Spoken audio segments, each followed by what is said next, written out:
Hello and welcome to the first episode of What the Fuck Moments in Movies. Today we're going to talk about how the City of Bones movie just shat all over the plot of the book series. So if you have not read past the third book in the series, consider this your spoiler warning. Long story very short for the books, Clary is a young shadow hunter who falls in love with another shadow hunter named Jace. And just when things are going great, boom, they're brother and sister. Or are they? As the book series progresses, they find clues that suggest maybe they're not brother and sister. But then they also find a lot of clues that suggest yes, they are. Of course, since the two already started to fall in love, there's this whole star-crossed lovers forbidden attraction thing going on. This carries on all the way to book 3. The first time you read this, it's actually quite a compelling mystery. I was in my 20s reading this, and this young adult series had me on the edge of my seat. And I mean, it is big. It is a huge part of the story. And then spoiler warning, book 3, we find out they are not brother and sister. It was all just a heinous joke by the main bad guy to, make the shadow hunters a little less powerful. I don't know, the sad thing is, it worked.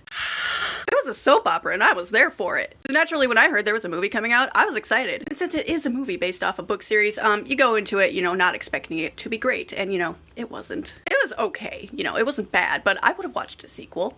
However, apparently the writers of the movie didn't find that whole star-crossed lovers mystery thing very titillating. So instead, they just had a scene with the bad guy just saying, hey, convince these guys they're brother and sister. Obviously, if you had never read the books, you weren't going to know that movie just put up a brick wall. Oh, but the fans that did know, they were pissed. Especially a lot of new fans that, maybe hadn't read that far into the book series yet. Imagine being on book 2 of that series and then going to see this movie. And then they just dropped the ball right there in that movie. If I had been the book's author, I would have gone ballistic. I would have gone absolutely fucking mental. Somebody would have been sued. I was sitting there on my couch, I nearly imploded. Imagine reading all of Harry Potter, and then you walk into the theater to see Harry Potter and the Sorcerer's Stone for the first time. And they just snuck in a little scene of Dumbledore and Snape just going off to the side. And he's like, hey, you need to be a total dick to Harry the whole time he's at school so that you can do all these little side missions for me in peace. Would that whole big reveal at the end of that series of Snape actually being a good guy have carried the same weight? Fuck no, but that's what they decided to do with this movie. Apparently they did eventually make a mini-series off of this, so I'm gonna have to check that out.